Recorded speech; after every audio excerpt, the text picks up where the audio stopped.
Hey guys and girls, welcome back to my channel. So today we're back with another truck review. I finally decided to do our main beast, Engine 94. So Engine 94 is a 2006 International. We bought brand new in '06. She holds up to either 1,100 or 1,000 gallons of water and can pump up to 1,250 gallons per minute. She is first due on structure fires and car wrecks, which is if it's, if she can get to it, as in like if it's on a smaller, tighter road, we're going to take a smaller truck. Obviously, we're not going to take this beast down a small, tiny road. So she can hold up to 5 firefighters. So this is what it looks like for the driver. As majority of our trucks, you have a master. You flip that on, and you got in the truck.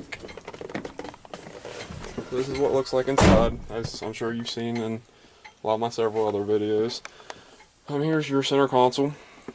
So we have a master switch here, which controls our lights. We leave all our switches on typically for the lights so that the driver can just get in here and hit the switch and not have to worry about his lights not being on. Here's the pump control. We have another separate switch here for the ladder.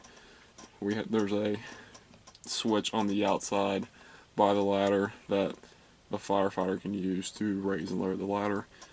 And there's a PTO switch for extrication tools for the hydraulic lines, and you have a generator. So here is the siren that is in Engine 94. It's a code 3 siren. There's the model number if y'all are interested. I'm going to include a little short montage of what the truck sounds like going down the road. The truck also has a federal cue. There's 2 buttons. There's one down there you can't see. And there's another 4 pedal there for the driver and the passenger.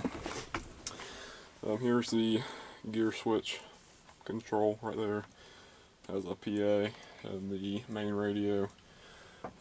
Truck has 4 SCBAs in it. It also has a few flashlights, an extra radio, like all of our trucks do, and there's a thermal camera in this truck. So that's what it looks like in the cab. You have the air horn too.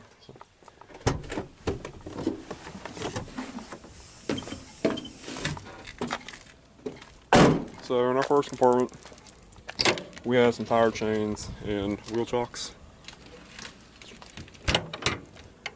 I'm going to go ahead and show you all the... So the truck has 2 vertical crosslays on it, a nozzle on each side. This little pump panel here has just some outlets and some pre-connect fittings. So here's the main pump panel for the engine. Once the driver engages the pump inside the cab, you can come out here, pull the tank to pump, tank fill. If he had to prime the pump, he then throttle it up to however much PSI he wants to, and then he would pull the whichever outlet that the firefighter pulled. This truck also has a foam option. We've never used foam though. This truck also has a deck gun, as of Engine 91 does too. You have an electrical box there. You can plug some of your generators into if you had to. And you have a couple scene lights up here. So, come down. You have a couple spanner wrenches right there, accessible to the pump operator. In our first compartment, this is a lot of our handheld tools are. On the side, you have a sledgehammer, you have a Halligan, spanner wrenches, hydrant wrench, and a variety of axes there. You also have some more nozzles and some pump operator equipment. There's also a salvation cover there. The reason why we have a hose there is that there's our fill hose for the truck. This side we have a drywall hook and a set of bolt cutters, some brooms, stop and slow paddle. Slide in and out like that. So this compartment has a lot of our medical stuff in it. Working from right to left, we have an AED here. This is our main first out bag. This has a lot of just basic medical stuff. Everything from tourniquets to blood pressure cuffs to simple band-aids to you can think of. Whatever you can think of. We have some caution tape, traffic control one there. We have some breathable oxygen for a patient. We need to administer oxygen. We have some cervical collars. We have some more flashlights on each side. We have some napkins, some teddy bears. In case you have a frightened child, you try to calm them down, give them a little toy. We actually have our brand new rescue struts on this truck. We've never used them yet. We can use these rescue struts to stabilize a vehicle on its side, or yeah, it's a stabilization tool. We have some utility rope here, and these bags hold some extra fittings for the rescue struts. So pretty cool. Here we have some air bottles. Some basic bottles. So in this back compartment here, we have a water cannon filled with water. This is one of our hydraulic lines we can pull if we are going to have to use an extrication tool. All of our extrication tools are ran by the motor on the back tray I'll get to here in a second.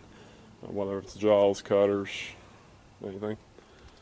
We have a couple extension cords we can plug a fan into that so we can ventilate a house or something if it's full of smoke, and that's a positive pressure ventilation fan. So on the back here, back has two scene lights. In this compartment we have some suctioning equipment, pump operator. So this is where, hold on, pain to do this with one hand. Let's pull this tray out. So right here we have a couple varieties of extrication tools, and we have a set of cutters there, set of brake and gas pedal cutters. I'm not sure what the actual technical name for this is, but I know that's just what it's mainly used for, is cutting gas or brake pedals or anything smaller metal like that. In this black case, we have different fittings for our Hurst tools, for our set of Hurst extrication tools on that side I'll get to here in a second. And up here we have some gas line stuff we can use to plug gas lines with. I'm not sure where our little wooden stake is, but we can take this rubber mallet and take that stake and plug a gas line so we can stop the leak. And we just have some different variety of handheld tools in there.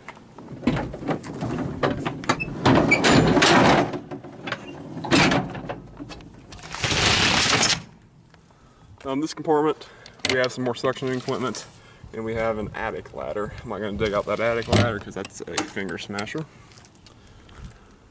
So this compartment, these are our Hurst extrication tools. And we have a set of Hurst spreaders and a set of Hurst cutters. This plastic container holds controls for our airbags, which we can also use that are operated off of a hydraulic press. So we have an actual fire CO2 extinguisher there, or a chemical extinguisher.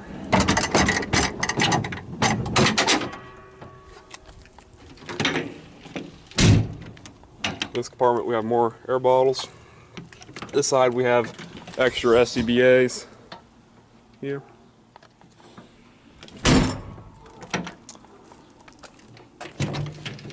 This compartment.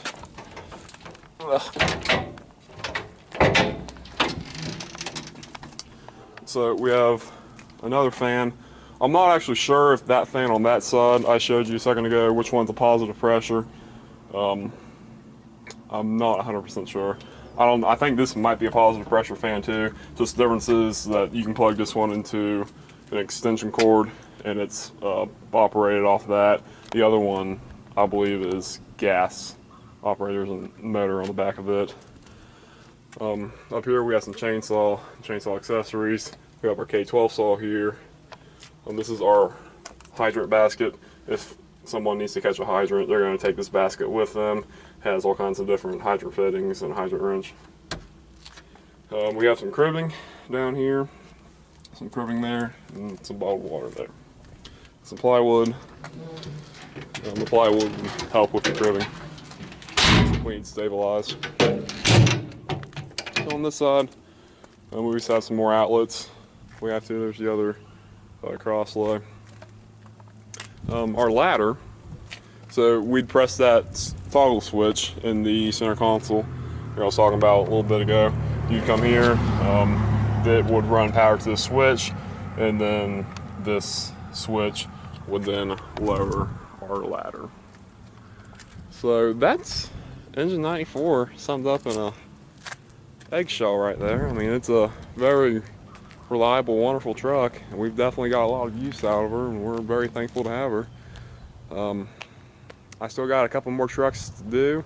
You guys want to see those, please let me know. I'll try to get back out here on a day I'm not working or something, and I can get filmed and edited and uploaded. So appreciate you guys watching. Please stay safe, and don't forget to thank our first responder.